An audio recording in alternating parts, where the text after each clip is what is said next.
এখনকার prime time news নিয়ে আমি আপনাদের সাথে আছি মৃন্ময়, আর আপনারা দেখছেন নিউজ বাংলা নেটওয়ার্ক।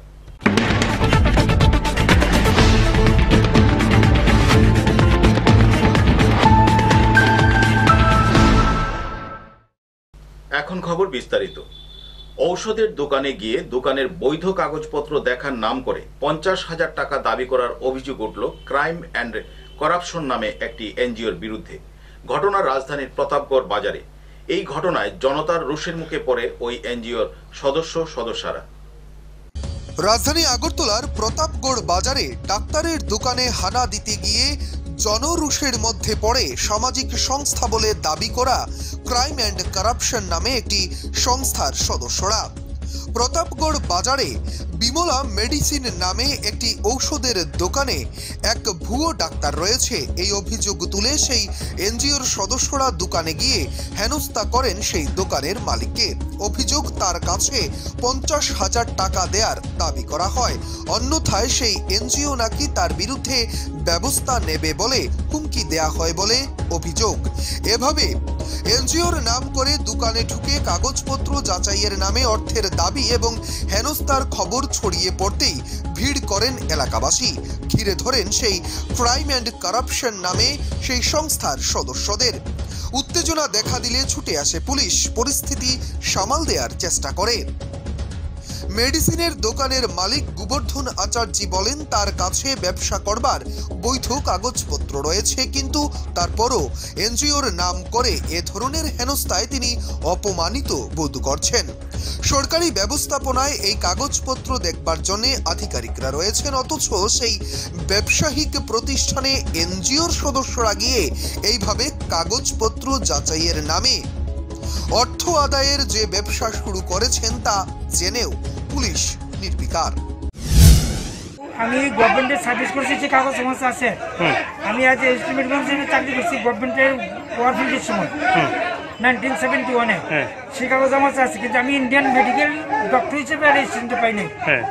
এই এক্সপিরিয়েন্স হিসেবে আমাকে শুধু প্র্যাকটিসটা করার জন্য আমি একটা ওই ইয়ে নিছি আর কি, ফার্মাসিস্টের মধ্যে দিছে। হ্যাঁ, এটা আমি চলছে আর কি। আমার এক্সপিরিয়েন্স আছে, আমি এলাকা বেশি ফিস নিই না, কিচ্ছু নিই না। রাতে দিকে যখন আছে রুগী দেখি ওষুধ দিয়ে দিয়েছি। এখন তারাই আমার চার্জ করেছে, আমি এমবিবিএস ছিল, আমি তো এমবিবিএস তার পেশেন্ট আমি তো পেশেন্ট করি না, ওষুধ দিতেছি, আমি যেতেছি। নানান ধরনের প্রশ্ন আছে, এবারে আপনার মানে কি কয় আপনাকে পুলিশ ইনফরমেশন করতেছি, পুলিশ ইনফরমেশন পুলিশ আছে। তারা আসার আগে পুলিশ ইনফরমেশন নেয়, তাদের কোনো সার্চিং করে কাগজপত্র নাই। তারা আমার সার্চ করছে, হ্যারাসমেন্ট করতেছে, 7-8 দিন নিলে হ্যারাসমেন্ট করতেছে। সেই জিনিসটার বিরুদ্ধে আপনি কোনো মামলা করবেন নি? না, মামলা করবো। আপনারা যদি আমার সহায়তা করে, আমার বাইরের সব কাম করবো, আমাকে হ্যারাসমেন্ট, আমি তো কোনো অবৈধ কোনো কাজ করছি না। আর আমি ফার্মেসি চালানোর মতো ক্যাপাসিটি আমার আছে। আমি 53 বছর আমি কাজ করতেছি, কোনো ক্ষতি আমি কারোর করি নি। আসবেন কোনো ক্ষতি গরিব মানুষ আমি সাহায্য করবো। এরা সামাজিক সংস্থা থেকে আছে, এরা সমাজ, আমি তো সমাজ থেকে আমি জানি করতেছি, এরা বাইরে গিয়ে গিয়ে করতেছে। এগুলো তো ঠিক না, এগুলো ঠিক না। ওরা উৎকুচের ব্যাপারে কি আমার চাপ দিতে পারবো? কোনো উৎকুচ চাইছে তারা? কত টাকা? 50,000। হ্যাঁ। আমরা হচ্ছে crime and corruption control awareness society থেকে। আমাদের কাজ হচ্ছে সামাজিক কাজ করা। কোনো জায়গাতে যদি ভ্রষ্টাচার হয় ওই জায়গাতে গিয়ে ইয়ে করা, অ্যাওয়ারনেস তৈরি করা। এখন আমরা এখানে এলাকাবাসী যে কোনো মারফতে আমরা খবর পেয়েছি যে এখানে উনি প্র্যাকটিস করছেন, ওনার কোনো এমবিবিএস রেজিস্ট্রেশন নাই, উনি দীর্ঘদিন যাবত প্রেসক্রিপশন করছেন। ওনাকে এসে আমাদের সংস্থা থেকে আমরা জিজ্ঞেস করলাম যে আপনার কোনো রাইট আছে নাকি প্রেসক্রিপশন করার? না, আমার তো কোনো রাইট নেই। আপনার এটা রাইট কে দিয়েছে তাই জিজ্ঞেস করেন? সামাজিক মানবিকতার দিক দিয়ে ওরা তো এলাকাবাসী তো বলছে আপনারা এসে পরিস্থিতি এখানে উত্তপ্ত করার চেষ্টা করছেন। কোনো পরিস্থিতি না, যেহেতু আমাদের বাকি কাজগুলো আমাদের রাইট নাই। আমাদের সাথে সাংবাদিক ছিল, বাকি যেগুলো আছে এগুলো আমাদের রাইট নেই। আমরা সঙ্গে সঙ্গে আমাদের এখান থেকে এসপিএসে ফোন করেছে, পুলিশ প্রশাসন এসছে। বাকি যে অ্যাক্টিভিটিগুলো প্রশাসন দেখবে ওনার বৈধতা আছে কিনা। আগরতলা থেকে নিজস্ব প্রতিনিধির report, news Bangla. Tripura journalist union Teliamura বিভাগীয় কমিটির উদ্যোগে তেলিয়ামুড়ার চিত্রাঙ্গদা কলাকেন্দ্রে অনুষ্ঠিত হয় 2020 সালের শারদ সম্মান অনুষ্ঠান। এই অনুষ্ঠানের উদ্বোধন করেন পূর্বোদয় সামাজিক সংস্থার সাধারণ সম্পাদিকা তথা মুখ্যমন্ত্রী জায়া নীতি দেব। ত্রিপুরা জার্নালিস্ট ইউনিয়ন তেলিয়ামুড়া বিভাগীয় কমিটির উদ্যোগে 2020 সালের শারদ সম্মান অনুষ্ঠানটি অনুষ্ঠিত হয় তেলিয়ামুড়া টাউন হল তথা চিত্রাঙ্গদা কলা কেন্দ্র প্রাঙ্গণে। এদিনের অনুষ্ঠানের উদ্বোধক হিসাবে উপস্থিত ছিলেন পূর্বোদয় সামাজিক সংস্থার সাধারণ সম্পাদিকা তথা রাজ্যের মুখ্যমন্ত্রী জায়া নীতিদেব।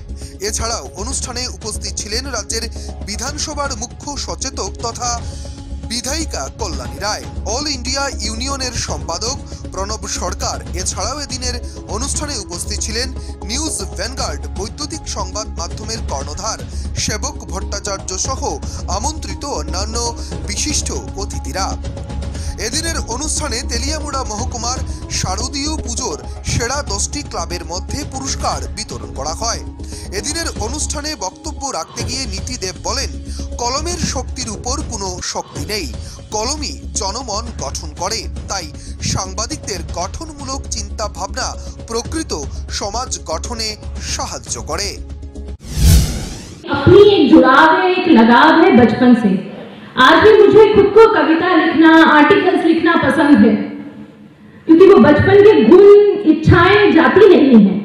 तो मैं समझ सकती हूँ कि आप लोगों के लिए कितना कठिन होता है जब आप लिखते हैं।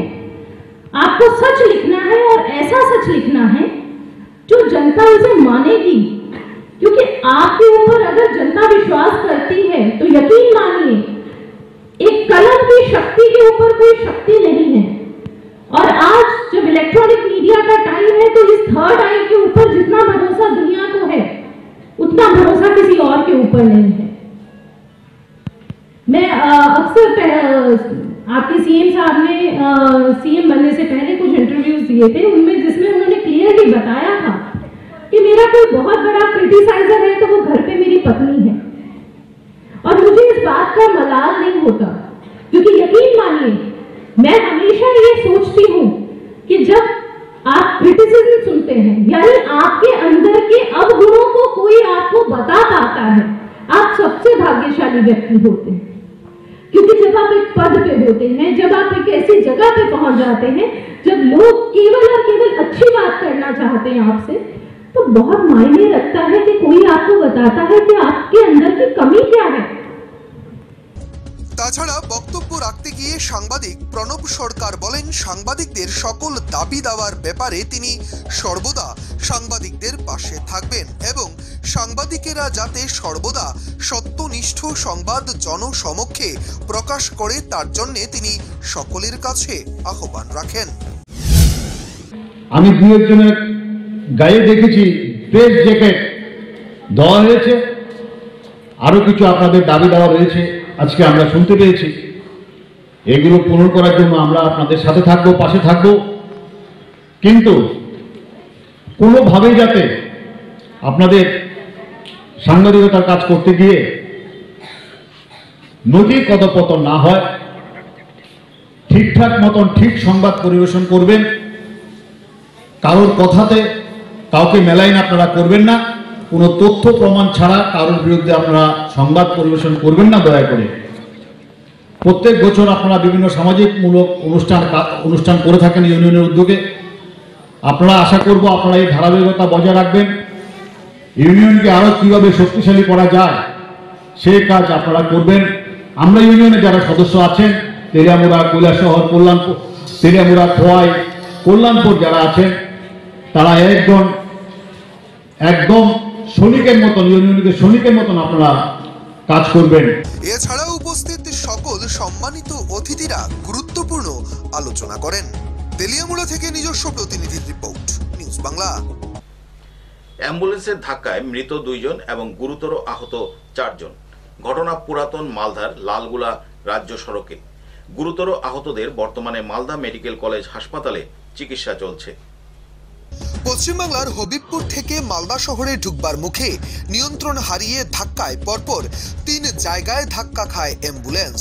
বেপরোয়া অ্যাম্বুলেন্সের আঘাতে মৃত 2 এবং আহত 4 জন। ঘটনাটি ঘটেছে মঙ্গলবার সন্ধ্যায় পুরাতন মালদার মুচিয়া এলাকায় মালদা নালাগুলা রাজ্য সড়কে।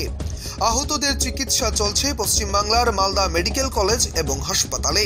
দুর্ঘটনার পর আশঙ্কাজনক অবস্থায় 4 জনকে উদ্ধার করে মালদা মেডিকেল কলেজ এবং হাসপাতালে ভর্তি করলে কর্তব্যরত চিকিৎসকরা 2 জনকে মৃত বলে ঘোষণা করেন।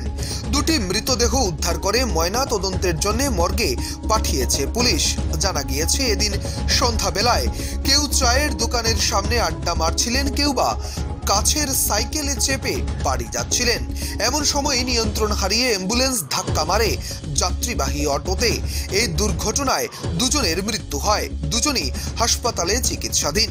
পুলিশ সূত্রে জানা গিয়েছে মৃতদের নাম রূপম সাহা, বয়স 23, বাড়ি পুরাতন মালদার নিমুয়া কামাত এলাকায়। অপরজন সাইদুল শেখ, বয়স 35, বাড়ি পুরাতন মালদা এলাকায়। জানা গিয়েছে মালদা শহরে ঢুকবার পথে প্রথমে একটি ষাঁড়কে ধাক্কা মারে অ্যাম্বুলেন্স, এরপর একটি যাত্রীবাহী অটো এবং শেষে একটি গাছে ধাক্কা খায় সেই অ্যাম্বুলেন্সটি। গুরুতর জখম হন অ্যাম্বুলেন্স চালক। আহতদের চিকিৎসা চলছে পশ্চিমবাংলার মালদা মেডিকেল কলেজ এবং হাসপাতালে। আমি বাড়িতে ছিলাম, বাড়িতে খবর পাওয়ার মতো সঙ্গে সঙ্গে গেলাম আমার ভাইয়ের কাছে, যেটা সাইদুল, 35 বছর বয়স, ওর কাছে গেলাম। ওই চা খেয়ে মুচ্চের দিক থেকে ছোটপুর ফিরছিল, আসার পথে ওকে অ্যাম্বুলেন্সে, যাই হোক আমরা, আমার ভাই যেহেতু, আমরা থামতে না পেরে হাসপাতালে এ পর্যন্ত নিয়ে এসেছি। হ্যাঁ, মারা গেছে। মালদা থেকে নিজস্ব প্রতিনিধির রিপোর্ট, নিউজ বাংলা। ভর দুপুরে বাড়িতে ঢুকে অবসরপ্রাপ্ত শিক্ষিকার গলা কেটে খুন করল দুষ্কৃতিকারীরা। ঘটনা পূর্ব মেদিনীপুরের চৈতন্যপুর বাজার এলাকায়। এই ঘটনায় চাঞ্চল্য দেখা দিয়েছে গোটা এলাকায়। চৈতন্যপুরে ভর দুপুরে বাড়িতে ঢুকে অবসরপ্রাপ্ত শিক্ষিকার গলা কেটে খুন। সোমবার দুপুর নাগাদ ভয়াবহ খুনের এই ঘটনাটি ঘটল পশ্চিমবাংলার পূর্ব মেদিনীপুরের সুতাহাট থানার চৈতন্যপুর বাজার এলাকায়।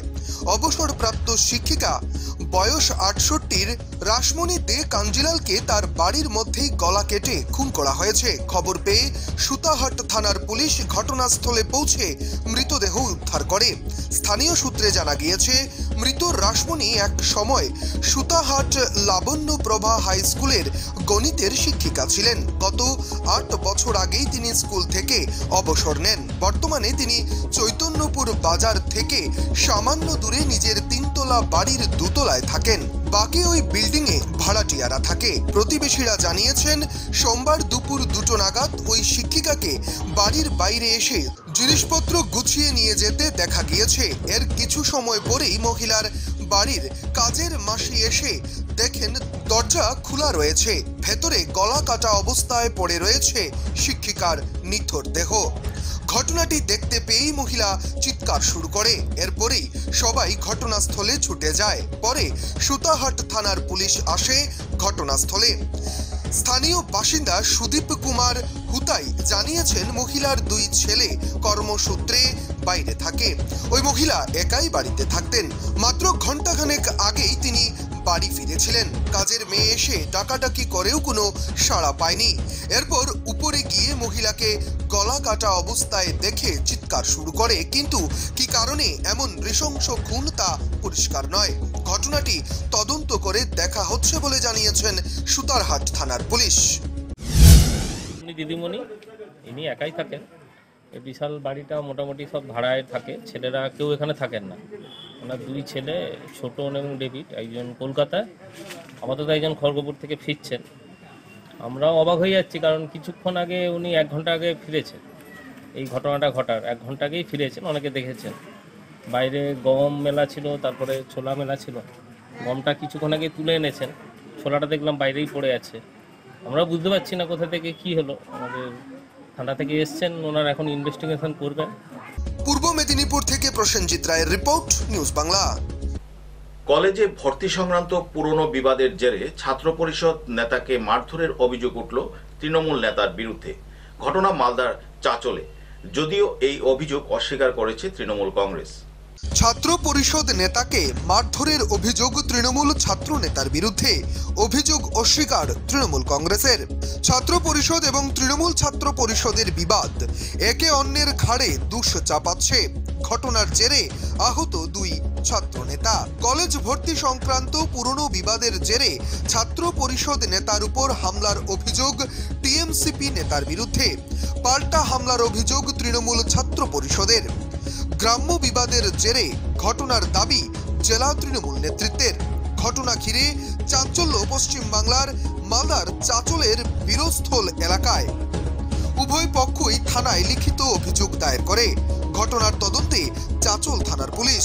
সোমবার রাতে চাচলের টিএমসিপি নেতা বাবু সরকার দলবল নিয়ে ছাত্র পরিষদ নেতা দিল্লু কাজীর বাড়িতে হামলা চালায় বলে অভিযোগ। মারধর করা হয় দিল্লু কাজী নামে ওই ছাত্র পরিষদের নেতাকে। গুরুতর আহত অবস্থায় ছাত্র পরিষদের নেতাকে চাচল হাসপাতালে ভর্তি করা হয়। যদিও মারধরের অভিযোগ অস্বীকার করে টিএমসিপি নেতা বাবু সরকারের অভিযোগ, দলীয় কাজ সেরে বাড়ি ফেরবার পথে তার উপর হামলা চালায় ছাত্র পরিষদের কর্মীরা। বাঁশ দিয়ে মেরে তার মাথা ফাটিয়ে দেয়া হয়। এই ঘটনায় উভয় পক্ষই থানায় লিখিত অভিযোগ দায়ের করেছে। যদিও জেলা তৃণমূল নেতৃত্বের দাবি গ্রাম্য বিবাদের কারণে এই ঘটনাটি সংঘটিত হয়েছে। এমনকি ছাত্র পরিষদ নেতাকে মারধরের ঘটনায় উঠে এসেছে এই গ্রামের প্রধান এবং তার ভাইয়ের নাম। অভিযোগ, গত সোমবার রাতে বাবু সরকার সেই গ্রামের প্রধান এবং তার ভাইকে নিয়ে ছাত্র পরিষদ নেতা দিল্লু কাজীর বাড়িতে চড়াও হয়। তাকে মারধর এবং তার বাড়ি ভাঙচুর করে। এমনকি অভিযোগ উঠেছে যে বাড়ির মহিলাদের সঙ্গেও অভব্য আচরণ করা হয়েছে। যদিও ছাত্র নেতা বাবু সরকারের নাম এর আগেও বিভিন্ন গন্ডগোলের মধ্যে উঠে এসেছে। একজন ছাত্র নেতা হয়ে যদি অন্য দলের নেতার বাড়িতে চড়াও হয়ে হামলা করে, বিধানসভা ভোটের আগে তা সাধারণ মানুষ ভালো চোখে দেখবে না বলেই মনে করছেন পশ্চিমবাংলার রাজনৈতিক ওয়াকিবহাল মহল। ছাত্র পরিষদের নেতা দিল্লু কাজী বলেন, কলেজে ভর্তি নিয়ে ওরা দুর্নীতি করছে। আমি তার প্রতিবাদ করবার ফলে আমাকে আক্রমণ করা হয়েছে। এমনকি বাড়ির মহিলাদের সঙ্গেও খারাপ আচরণ করেছে তারা। এ নিয়ে আমি থানায় অভিযোগ দায়ের করব। যদিও তার বিরুদ্ধে উঠা সমস্ত অভিযোগ অস্বীকার করেছে তৃণমূল ছাত্র পরিষদ নেতা বাবু সরকার। তার পাল্টা অভিযোগ, দলীয় কর্মসূচির কারণে সে ওই গ্রামের তৃণমূল প্রধানের বাড়িতে যাচ্ছিল। পথে সেই সময় দিল্লু কাজী এবং আরও কয়েকজন নেশাগ্রস্ত অবস্থায় ছিল। সেই সময় বাঁশ দিয়ে পেছন থেকে তার মাথায় আঘাত করা হয়। বাবু সরকার বলেন, আমি বা আমার প্রধান কেউই ওকে মারিনি। এলাকার মানুষ সমস্ত ঘটনার সাক্ষী রয়েছে। আমি এই নিয়ে চাচল থানায় অভিযোগ দায়ের করেছি। সামনে আসছে পশ্চিমবাংলার বিধানসভা নির্বাচন। তার প্রাক্কালে দুই ছাত্র নেতার বিবাদকে ঘিরে যথেষ্ট সরগরম পশ্চিমবাংলার রাজনৈতিক মহল। আসলে ডিসেম্বর 7 তারিখে আমাদের একটা সভা সম্মেলন আছে, ছাত্র সম্মেলন। সেই সম্মেলন নিয়ে আমি আমাদের মুক্তারদার সঙ্গে যাচ্ছিলাম আলোচনা করতে ওনার বাড়িতে রাত্রেবেলা। যাওয়ার পথে ওরা মদ্যপ অবস্থায় 2-3 জন রাস্তার মধ্যে দাঁড়িয়ে ছিল ওদের বাড়ির সামনে দিকে। ওরা আমার বাইক আটকায়, ধারালো হাসপাতাল নিয়ে ধারালো অস্ত্র নিয়ে। কিছু ওরা বুঝে ওঠার আগে আমাকে ধরে বেদরভাবে মারে। কারা মারে? দিল্লু কাজী আর কে ছিল আমি নামগুলো সব জানি না। আমি শুধু একটা কাছে দিল্লু কাজী, তারপরে বাকির নামটি আমার জানা নেই। ওরা কী করে আমার সেটাও ঠিক জানা নেই কী করে। কালকে রাত 12টা, প্রায় 12:15টায় আমি বাড়িতে ঘুমিয়েছিলাম। ঘুমিয়ে থাকা অবস্থাতে আমি মোবাইল চালাচ্ছিলাম।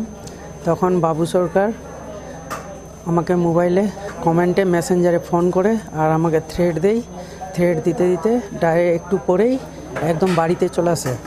আমার বাড়িতে মোটরসাইকেলটা ওখানে রাখার পরে তারপরে আমার সাথে আমি যখন বাড়িকার লোক আমার দাদাদেরকে সবাইকে ডাকতে লাগি, তখন সে ওখান থেকে দৌড়ে চলে যায় প্রধানের বাড়িতে।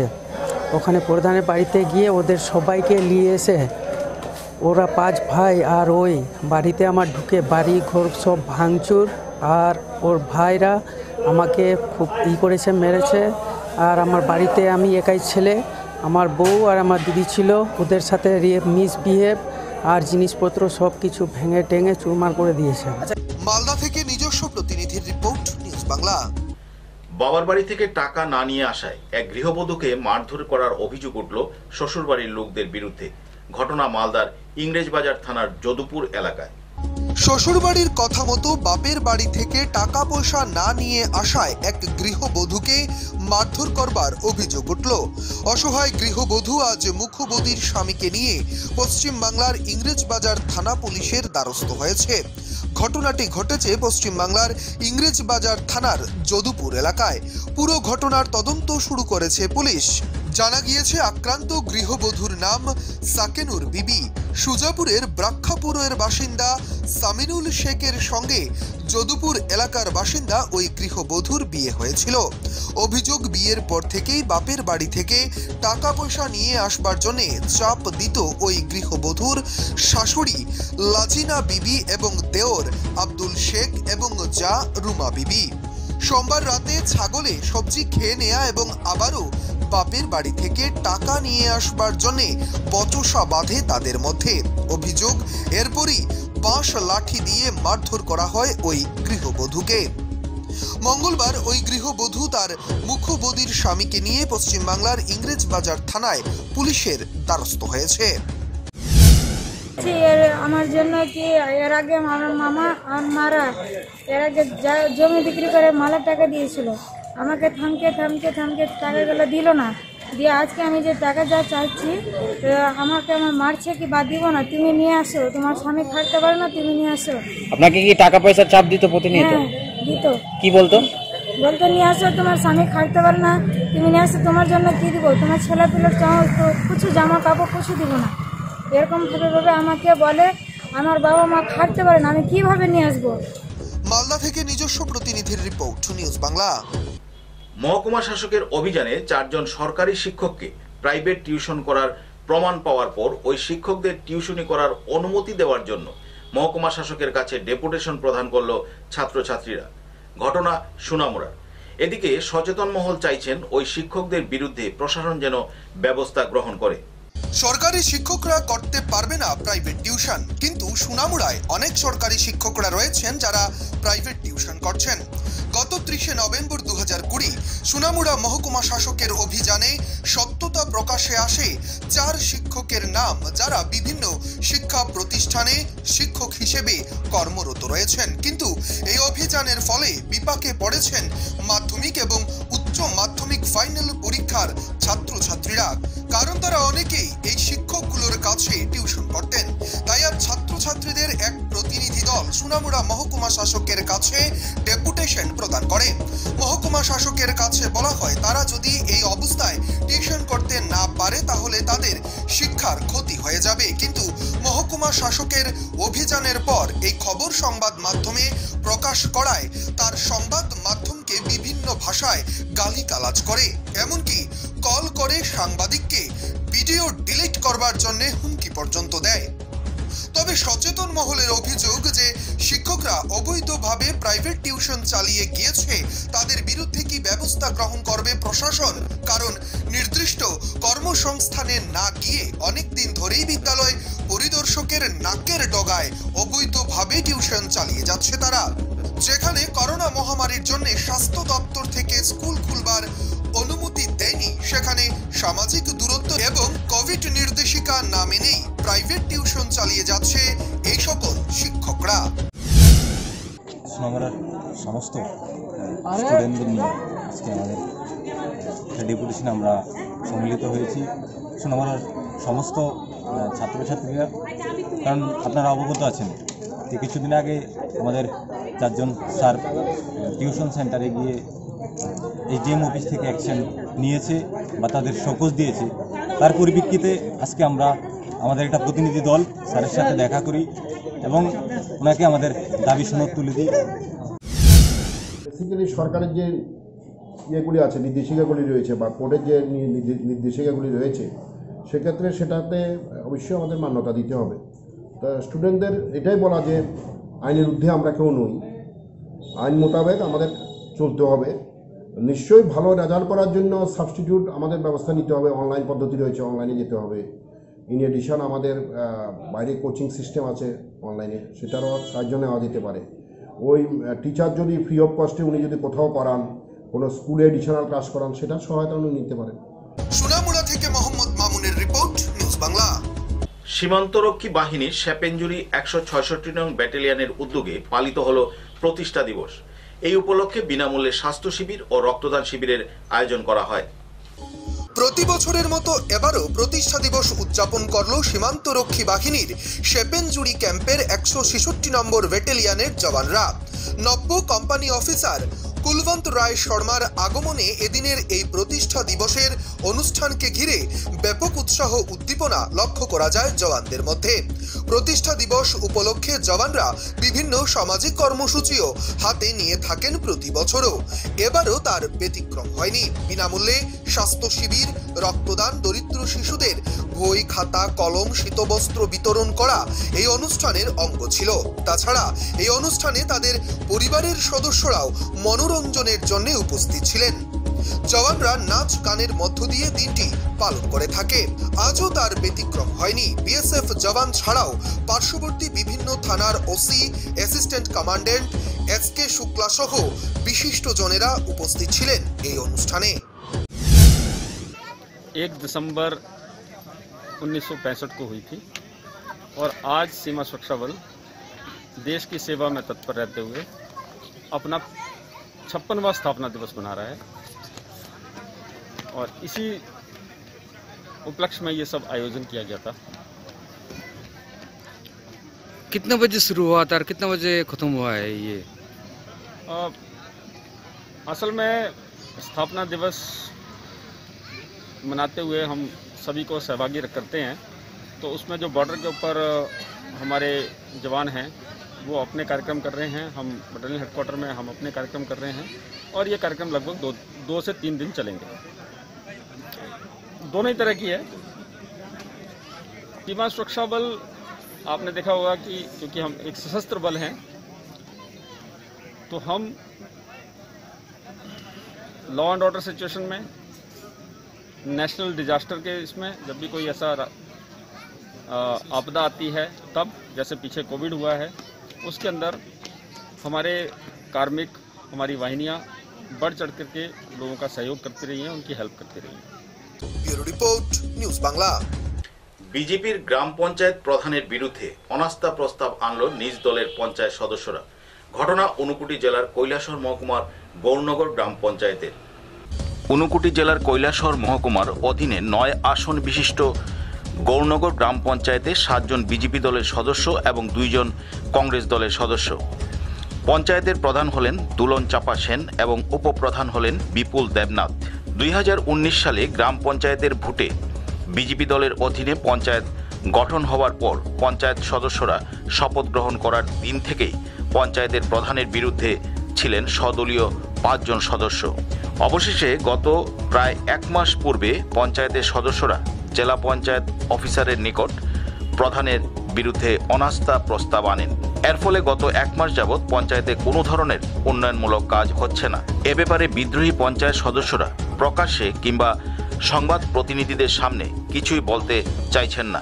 উল্লেখ্য, গৌরনগর গ্রাম পঞ্চায়েতটি কৈলাসহর মহকুমার গৌরনগর ব্লকের অধীনে অবস্থিত। তবে পঞ্চায়েত সূত্রে জানা গেছে প্রধান দুলন চাপা সেন পঞ্চায়েত অফিসে একেবারে দেখা যায় না। তাছাড়া প্রধান দুলন চাপা সেন গ্রাম পঞ্চায়েতের অধিকাংশ পঞ্চায়েত সদস্যদের সাথে এবং গ্রামবাসীদের সাথে প্রায়ই খারাপ আচরণ করে থাকেন, যার ফলে পঞ্চায়েতের বিদ্রোহী বিজেপি দলের পঞ্চায়েত সদস্যরা কয়েকবার বিজেপি রাজ্য সভাপতি মানিক সাহার নিকট প্রধানের দুর্নীতির এবং অভব্য আচরণের বিরুদ্ধে লিখিতভাবে জানানোর পরও আজ অবধি কোনো সুরাহা পাননি। এমনকি বিদ্রোহী পঞ্চায়েত সদস্যরা 2 বার রাজ্যের মুখ্যমন্ত্রীর নিকট লিখিতভাবে অভিযোগ জানানোর পরও কাজের কাজ কিছুই হয়নি। গৌরনগর গ্রাম পঞ্চায়েতের প্রধানের বিরুদ্ধে অনাস্থা প্রস্তাব আনার বিষয়ে প্রশাসনের কোনো আধিকারিক সংবাদ মাধ্যমের সামনে প্রকাশ্যে কিছু বলতে না চাইলেও গৌরনগর গ্রাম পঞ্চায়েতের চেয়ারম্যান মনীন্দ্র সিনহা ঘটনার সত্যতা স্বীকার করেন। নাম তো মনীন্দ্র সিনহা, আমি ডিএমএস স্টাফ। এখানে আইসি প্রায় 5 মাসের মতো হইব। এর মধ্যে এই পঞ্চায়েতের নামটা কি? পঞ্চায়েতের গৌরনগর পঞ্চায়েত। এই গৌরনগর পঞ্চায়েতে আপনি কি পদে রয়েছেন? চেইনম্যান পদে রয়েছি। কতদিন ধরে আছেন? 5 বছর ধরে, 5 মাস ধরে আছে আর কি। তো এই গৌরনগর গ্রাম পঞ্চায়েতের টোটাল মানে সিট কতটা? 9টা। 9টার মধ্যে আপনার কংগ্রেস 2টা আর বিজেপি 7টা। তো প্রধানের নাম কি? প্রধানের নাম দুলনচাপা সেন। আর উপপ্রধানের নাম? উপপ্রধান বিপুল চন্দ্র দেবনাথ। তো আমাদের কাছে একটা খবর হয়েছে, সেই জন্যই আপনাকে জিজ্ঞেস যে সাম্প্রতিককালে নাকি প্রধানের বিরুদ্ধে অনাস্থা আনা হয়েছে, এটা কি? এটা আমি তো পরস্পর শুনতে আছি, সঠিক জানি না আমি। তো এটা দেড় মাস বা 1 মাসের মাথায় তারা তো কোনোদিন আইতেও দেখি না। অনাস্থা প্রস্তাব দিছে কই আমি পাবলিকের কাছ থেকে শুনতে আসি, এটা সঠিক কি না। মানে প্রধানের বিরুদ্ধে অনাস্থা আনছে না উপপ্রধানের বিরুদ্ধে আনছে? প্রধানের বিরুদ্ধে। প্রধানের বিরুদ্ধে অনাস্থা আনছে। তো এখন পঞ্চায়েত কে পরিচালনা করতেছে? পঞ্চায়েত তো উপপ্রধানেই আয় যায়। মানে প্রধানের বিরুদ্ধে অনাস্থা আনার পরে এখন উপপ্রধান চালাইতেছে। তবে প্রধানের অনাস্থার বিষয়ে পঞ্চায়েত এলাকায় চাপা ক্ষোভ বিরাজ করছে। দলের পক্ষ থেকে অবিলম্বে এ ব্যাপারে কোনো পদক্ষেপ না নিলে যে কোনো সময় পঞ্চায়েত এলাকায় অপ্রীতিকর ঘটনা ঘটে যেতে পারে বলে আশঙ্কা প্রকাশ করছেন গ্রামবাসীরা। কৈলাসহর থেকে দেবাশিস দত্তের রিপোর্ট, নিউজ বাংলা। 9 বছরের এক ছাত্রকে পাশবিক লালসা মেটানোর অভিযোগ উঠল এক গৃহশিক্ষকের বিরুদ্ধে। ঘটনা আগরতলার রামনগর এলাকায়। জানা যায় ওই গুণধর গৃহশিক্ষকের নাম ইন্দ্রজিৎ ঘোষ।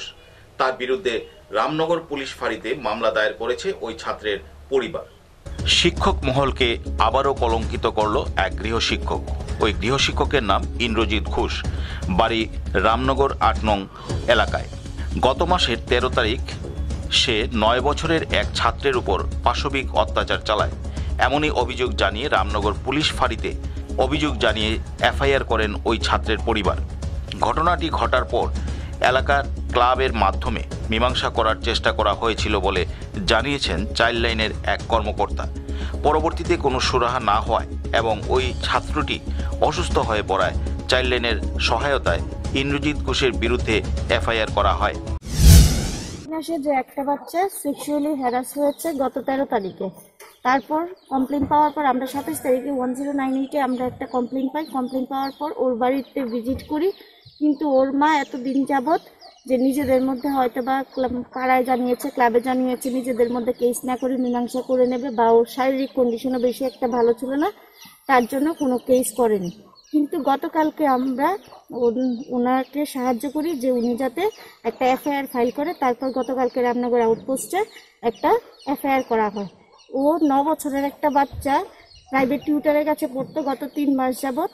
13 তারিখে ও পড়তে যাওয়ার পর তার সাথে এরকম সেক্সুয়ালি অ্যাসল্ট করেছে। ছেলে না মেয়ে? ছেলে। আর এখন অবধি অ্যারেস্ট হয়েছে না? এখন অবধি কমপ্লেন হওয়ার পর থেকে, যখন ভার্বালি কমপ্লেন হয়েছিল তারপর থেকেই ওকে এখনো পাওয়া যায়নি। সমাজে এরকম একটা কাজ আপনারা কি অধ্যায় বলে মনে করবেন? না, আমরা তো এখন চাইছি, আমরা সেবা সংস্থা, পুলিশ, সবাই আমরা চাইছি, চাইল্ড লাইনের পক্ষ থেকে চাইছি যে এরকম ভাবে ওকে শাস্তি দেওয়া হোক। কেননা ওর কাছে অনেক ধরনের ছোট ছোট বাচ্চারা পড়তে আসে। আজকে ওর সাথে হয়েছে, আগামী দিনে আরো 10টা বাচ্চার সাথে হতে পারে। তার জন্য আমরা চাইছি ওর যাতে দৃষ্টান্তমূলক শাস্তি দেওয়া হোক। পুলিশ ইন্দ্রজিৎ ঘোষের বাড়িতে গিয়ে তাকে পায়নি। ঘটনার পর থেকে সে নাকি গা ডাকা দিয়েছে। ইন্দ্রজিৎ ঘোষের ভাই সুদীপ ঘোষ জানায়, তার ভাই যদি অপরাধ করে থাকে তাহলে তার যেন শাস্তি হয়। আপনার ভাই যে কাজটা করছে এখন যে শুনছেন, কি এটা কি বললে মনে করবেন? আমি তো কোনো কইতাই না, এটা কি উচিত নাকি? উচিত তো না। ওই আপনার কি মনে হয় কি করা দরকার? হ্যাঁ, যদি অপরাধ করতে শাস্তি দরকার। আমি এর দূর করি। আপনার নাম? আমার নাম সুজিত ঘোষ। কই আছে এখন? আমি তো কইতাই না, আমার লোক কোনো কথাবার্তা হয় না। এই ঘটনার তদন্তকারী অফিসার জানান, ইন্দ্রজিৎ ঘোষকে গ্রেফতার করার জন্য চেষ্টা চলছে। খুব শীঘ্রই তাকে জালে তুলতে সক্ষম হবে পুলিশ। গত মাসের 13 তারিখ, নভেম্বর মাসের 13 তারিখ রামনগর রামপুর যে গাঙ্গাইল রোডে, সেখানে এক মহিলা আমাদের এখানে একটা কমপ্লেন করে ওনার ছেলে ক্লাস 3-তে পড়ে। ওর পার্শ্ববর্তী বাড়িতে, প্রাইভেট টিউটরের বাড়িতে গত 3 মাস যাবৎ ওকে প্রাইভেট টিউশনই পড়ায় ওর নিজের ঘরে। ইন্দ্রজিৎ ঘোষ নামে একজন মাস্টার, গৃহশিক্ষক। তো গত মাসের 13 তারিখ ওর সঙ্গে কিছু আনন্যাচারাল কিছু অফেন্স করেছে। হ্যাঁ, সেই সুবাদে কালকে ওনার ছেলেটার মা আমাদের রামনগর আউটপোস্টে একটা কন্টিনিউকৃত কমপ্লেন করে, সঙ্গে চাইল্ড লাইনের লোকও ছিল, এবং এই কমপ্লেন বলে ওয়েস্ট আগরতলা পিএসে একটা কেস রেজিস্টার হয়, 206 নম্বর কেস। উক্ত কেসের তদন্তে আমরা ঘটনাস্থলে আসি এবং ঘটনার পর থেকেই ইন্দ্রজিৎ ঘোষ পলাতক, তাকে খোঁজার জন্য আমরা বিভিন্ন জায়গায় সোর্স এনগেজ করে রেখেছি। আগরতলা প্রতিনিধি রিপোর্ট, নিউজ বাংলা। এখনকার মতো প্রাইম টাইম নিউজ এ পর্যন্তই। আমাদের পরবর্তী সংবাদ দেখার জন্য চোখ রাখুন নিউজ বাংলার পর্দায়।